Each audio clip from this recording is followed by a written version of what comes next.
Welcome to Conversations in the Closet. I am Teresa Romer, your host, with my co-host with the mostest, Michael Pierce. Howdy, y'all.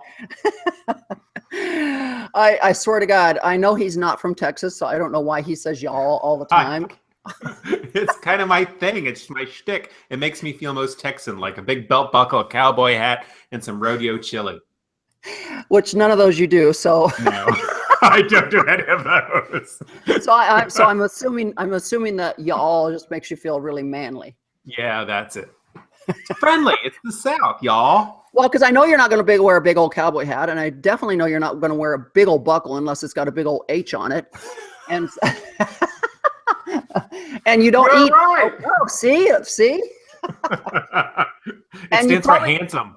And you probably don't eat chili because that would require more than 2 bites, and you don't eat more than 2 bites of anything. So I'm just careful what meat or beans I put in my face since I'm married. That's why I don't eat chili. Hey, I tell my husband, you know what? It's better to come out than stay in. So that's what I say when I came out of the closet. What I told my parents. So with that said, what are we talking about today? What's the topic today, Teresa Romer? I'm dying to know. Oh my gosh, the topic. You know, we've done all this Super Bowl stuff. We're in the midst of Super Bowl craziness right now. We don't even really want to talk about it because it's just almost overpowering, overwhelming. And if you live anywhere in Houston right now, it's getting hard to drive around. And so we're just really not going to talk about Super Bowl today. We did enough of that last week. Yay! I faked my way to the Super Bowl. It's over. Okay, great. And since Michael knows nothing about football, we're just not going to go there. 2 things Michael don't know about. He doesn't know about football. He doesn't know about riding steers. But I do know about riding queers. That's the other thing we have in Texas. But back to your topic. I digress. So I got a really, really, really serious question for you, Michael. Oh, God. Yes, I will marry you. He said yes. Uh-oh. The only thing I have that Michael would definitely want would be titties. Well, there's a lot of things you have that I want, and we'll just start with that. I'm sorry. Yes. Yeah, I'm sorry. Titties, a Bentley, a Rolls Royce. It's funny because it's true. So, no, I have a really serious question. So here's my question. Define happiness. Oh, Lord. Well, you just listed off a few. Rolls, Bentley. What a hard question. Oh, my God. You have to give me prep when you do serious stuff like that, because I've been actually struggling with this as to what do you derive your happiness from. And growing up, I used to put my happiness towards things. And then I learned painfully that things come and go. And if you put your happiness that you're always going to be, less than someone else. And that's kind of a miss area. So then I thought it was family, but then you get annoyed with those people. I could take 3 days with them. What a hard question. So I don't know. Xanax? What's a good answer to this one? Opiates? And so, and so there lies the question, like you said, when you were younger, you used to think it was, happiness was all about materialistic things. And as you put it, materialistic things come and go, and your happiness doesn't last very long sometimes with that. And then you, like you said, you thought, oh, it's family. Well, we can pick our friends, but we can't pick our family. And so unfortunately, a lot of times there's a lot of us, including myself, that can't handle being around our family for more than a 24-hour period because, like you said, you want to drink heavily, you need Xanax,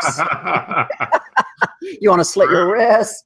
And it's really sad because they're your blood relatives, and you'd think that you would have so much in common and that you would just get along, and it's completely the opposite. I get around my sisters, I don't have anything to talk about.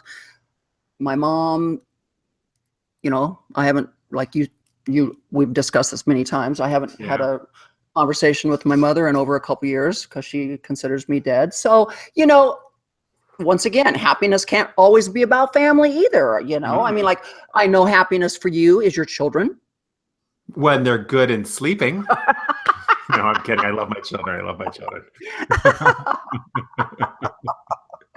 Ah, Only when they're good are they yours, and yes. when they're bad, they're Matt's, That's right? right. Or their dirty diapers or any of that stuff are made of mess. Then I outsource to my husband because it's a 50-50 partnership. I get the good, he gets the bad. And it worked out beautifully. So you So never I have to want to deal with it. know, what do you consider? Because I mean, I have an interesting story of why I used to think things. Like my parents didn't spend a lot of time with me as a kid, and they felt guilty, and they would buy me things, and that's how I had associated love with things, which really screwed me up for a great number of years and created some really embarrassing things. But I want to know for you, like, because I'm struggling with this, Teresa. Where do you derive your happiness from? I know it's not things for you, because I know you better than that. But what feeds your happiness? Well, and like you said, I think it changes as you age, and like you, when I was younger, because I was brought up extremely, I don't want to say poverty stricken, but we were poor. We didn't know we were poor, but we were not by no means middle of the road. We Yeah. weren't. I had to wear hand-me-downs and stuff. So I thought that happiness came from, oh my gosh, getting that big house with the picket fence and driving the cars. And, I mean, like, because isn't that the all-American dream? Hmm. So I, like you, placed my happiness on things like, oh, I'm not going to be happy until I own that really pretty house and that little picket fence. And I want to drive this kind of car. And that's when I'm really going to know that I'm living the American dream, and I've made it because I can afford to do all these things that America says I'm supposed to do, because Yeah. that's the American dream. That's going to give me happiness. And you get those things and you're like, okay, I'm still unhappy.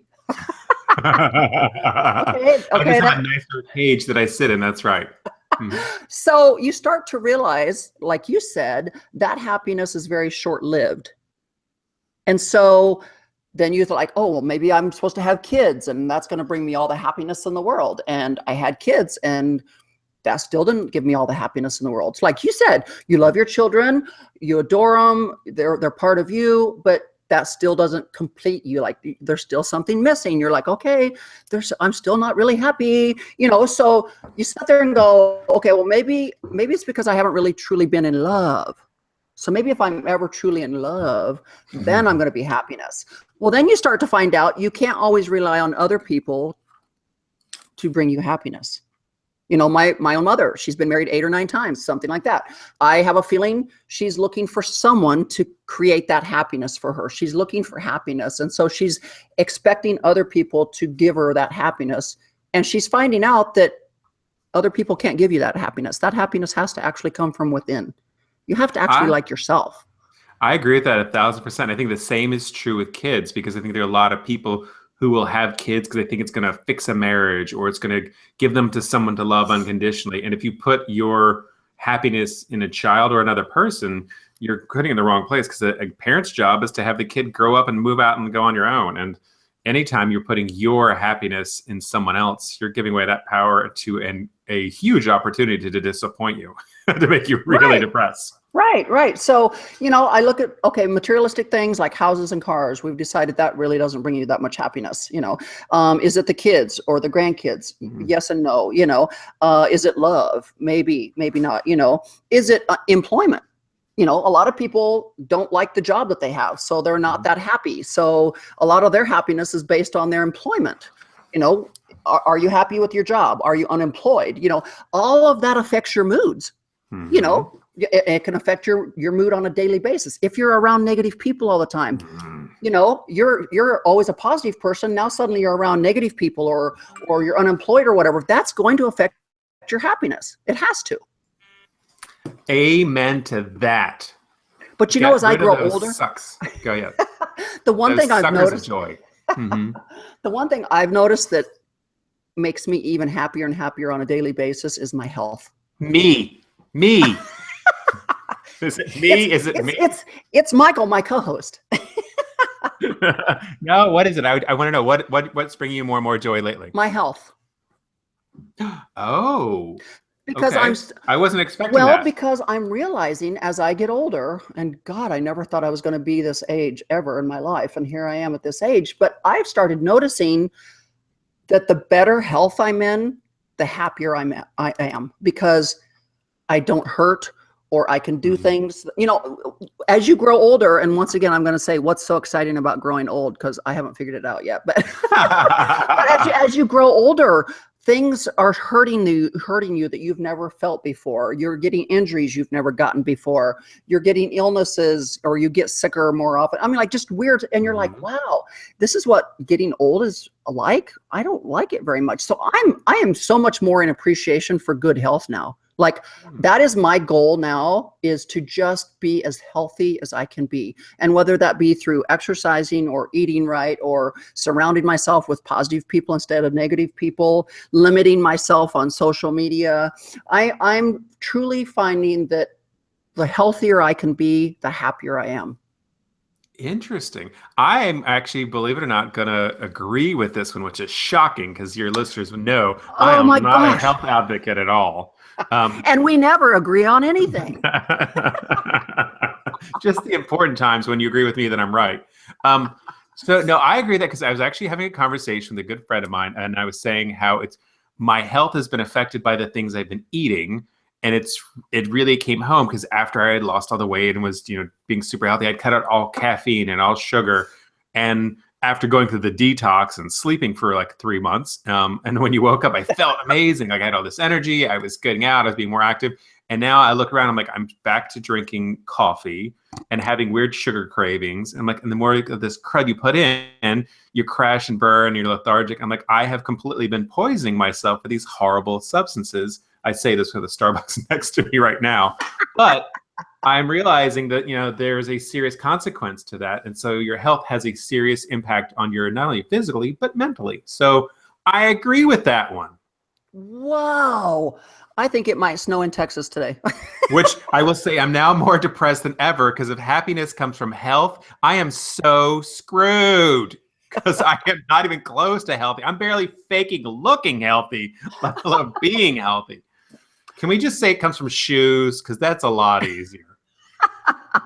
I would agree. But the one thing I've noticed with you, Michael, Uh-oh. is and a lot of our listeners may not know that we've only known each other for about, what, 3 years or so. Yeah, something like that. Yeah.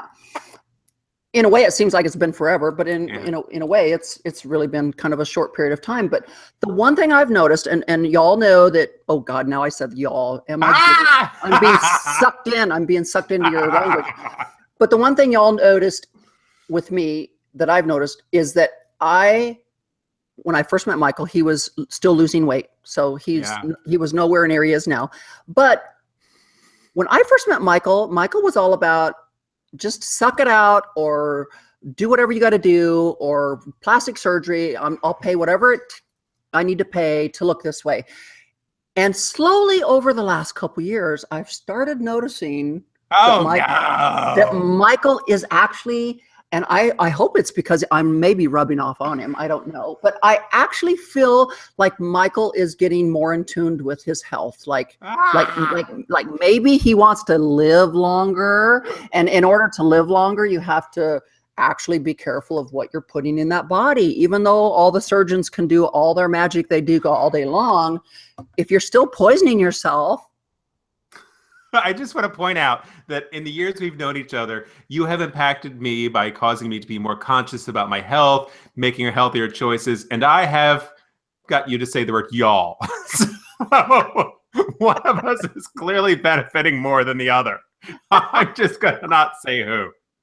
But it is true. You're right. Because from the very first time we met, you said something to me. I was cracking jokes about how I don't need to do that to have a surgeon. You're like, your heart can only do so much. And you've never pressured. You've never, ever said you need to do this, or where that drill starts. You're like, I will offer friendly advice. I will correct the bad language. And you've always been sort of an inspiration of saying, this is what I'm doing. These are healthy for me. You've never, ever voiced it. So maybe that's why I'm listening to it. Damn it.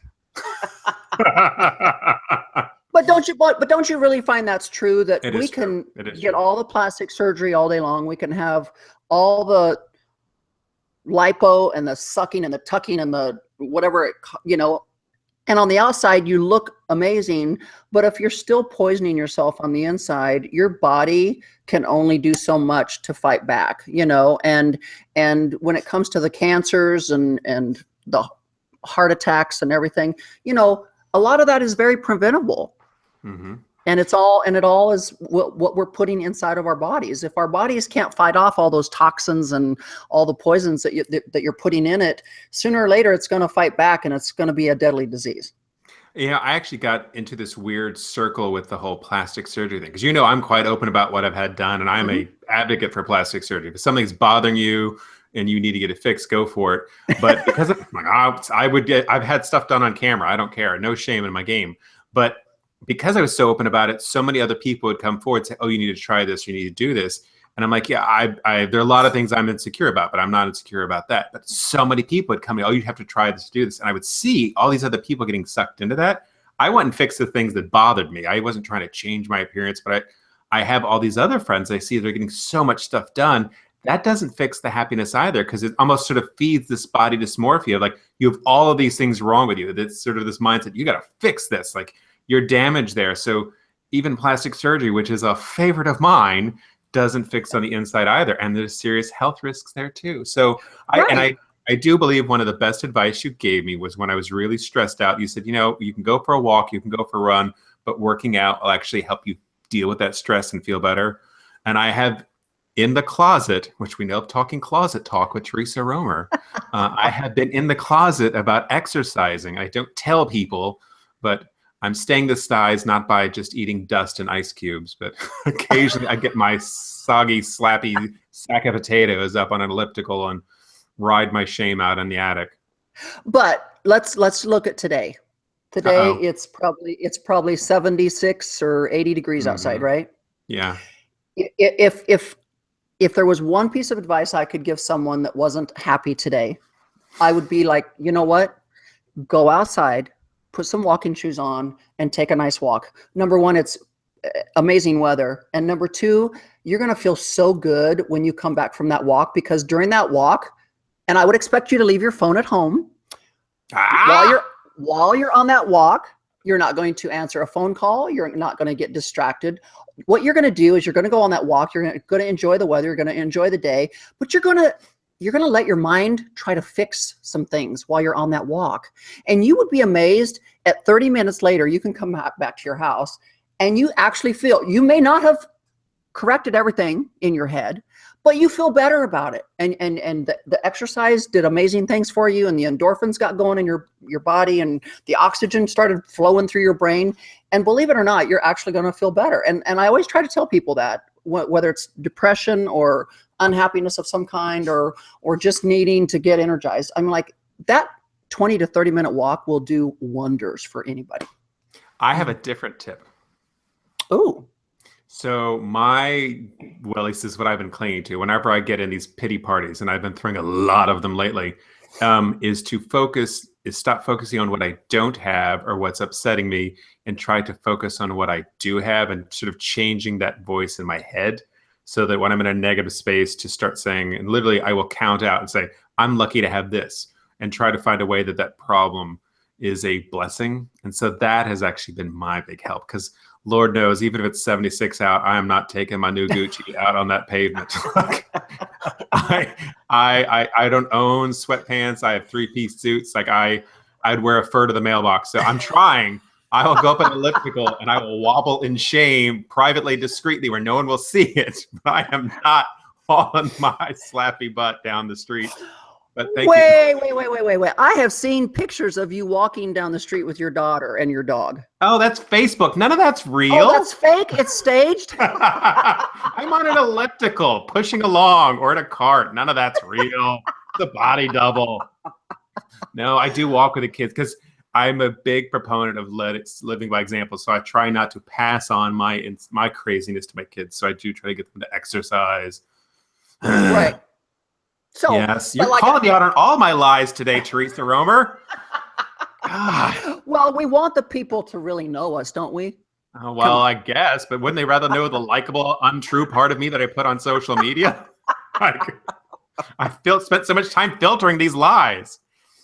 I'm just telling you, that is truly the one thing that has always helped me, because during that 30-minute walk every morning, I really sort through my problems. I sort through things that are bothering me. I sort through disappointments. I just sort through things that are like on my brain. You know, sometimes when you wake up in the middle of the night and stuff's on your brain and you can't figure it out. Well, that's every morning for the first 30 minutes. That's what I do. I literally spend 30 minutes every morning walking at a very fast pace, but I spend that time sorting through things, and I always come back feeling so much better. I may not have solved everything, but I always feel better. And so I guess the takeaway here is, don't rely on others to create your happiness, or it could be short-lived, right? Create your own happiness. It comes from within, you have to be happy with yourself before you can make other people happy, definitely. And so, and also go after your own dreams. Just don't let other people destroy your happiness. Don't let people have that kind of control over you. This has been the best podcast ever. This is like going to church. I'm like, preach. I want to go out and take a walk now. I'm going to go get me some sneakers. Take your Starbucks with you. Yes, adding calories and then burning them. Yes. How often do you work out, though? How often are you doing this? You know what? I try to do it every single day, and it may be something different every day. And you know what was really cool is yesterday morning I was watching Harry Connick Jr. on the Today Show. He said 7 years ago he made a vow to himself that he was going to work out every day, and he wanted to see how long he could stick with it. And it's been 7 years. For 7 years, he has not missed one day. And it could be something different. It could be golf one day. It could be riding a bicycle one day. It could be going to the gym one day. It could be going for a walk one day. But he said, interestingly enough, he said, for 7 years, I have not missed a day. He says, I don't know how much longer it's going to last, but he says, I'm quite impressed that I've actually made it for 7 years. But he says he feels better. He thinks better. He knows he treats people better. And so I think that's really cool to know that Harry Connick Jr. actually decided 7 years ago to see how long he could go working out without missing a day. And I'm sure he thought maybe a week, 2 weeks. Yeah. And it's been 7 years. I can't even make 7 past years. the New Year's. So there you go. Well, all right. Lessons learned. So there you go. Just create your own happiness. Don't let anybody steal it from you, and just go after your dreams and go for a walk. Go for a walk. So with that said, guys, I hope we were able to enlighten you somehow today on happiness. And make sure you get out there on social media and find us on Instagram, Twitter, Facebook, Pinterest, YouTube, Snapchat. I mean, we're everywhere. We're everywhere. So once again, Michael, fabulous podcast. I hope we enlighten people. And with that said, I hope you all have a great rest of the week. Y'all, I see I said it again. Y'all. And we will catch you next week.